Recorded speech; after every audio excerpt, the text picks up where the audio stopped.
कोल्हापूर जिल्ह्यात पावसानं दमदार हजेरी लावली आहे। जोरदार पावसामुळे पंचगंगा नदीच्या पाणी पातळीत मोठी वाढ झाली आहे, तर राधानगरी धरण हे ओव्हरफ्लो झाले।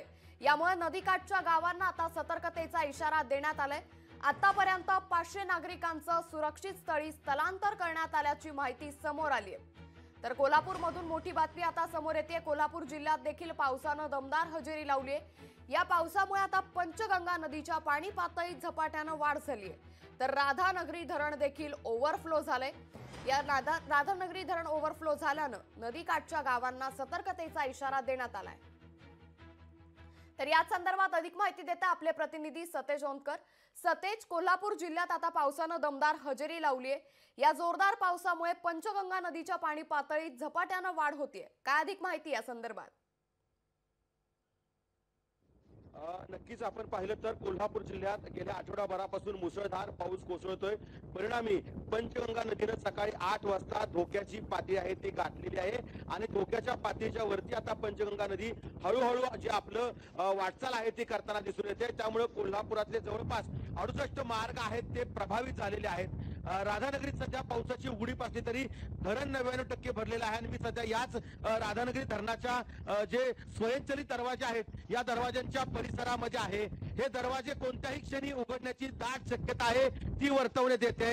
हे 7 स्वयंचलित दरवाजे आहेत आणि या दरवाज्यातून आता वरून पाणी आपल्याला बाहेर पडताना दिसून येतंय। इथं खूप मोठं पाऊस जो आहे तो धरण पाणलोट क्षेत्रात आता सुरू आहे आणि त्याचीच मोठी आवक या ठिकाणी होताना पाहायला मिळते आणि या 7 दरवाजातून जे पाणी आहे ते वरून आता ओव्हरफ्लो व्हायला सुरुवात झालेली आहे आणि कोणत्याही क्षणी या 7ही दरवाजे जे आहेत ते पडू शकतात आणि यातून मोठा प्रवाह आहे तो भोगावती नदी पात्रात आपल्याला जाणवू शकतो। परिणामी पुढे ही नदी आहे ती पंचगंगेला मिळते आणि पंचगंगेला पूरस्थिती सध्या कायम असल्याचं चित्र आपल्याला दिसून येते। जवळपास 500 पेक्षा अधिक नागरिकांचं स्थलांतर आहे ते केलेलं आहे आणि कोल्हापुरात सध्या पूरस्थिती निर्माण झाल्याची आपल्याला म्हणता येईल अशी परिस्थिती आहे। एनडीआरएफचं पथक तैनात आहे।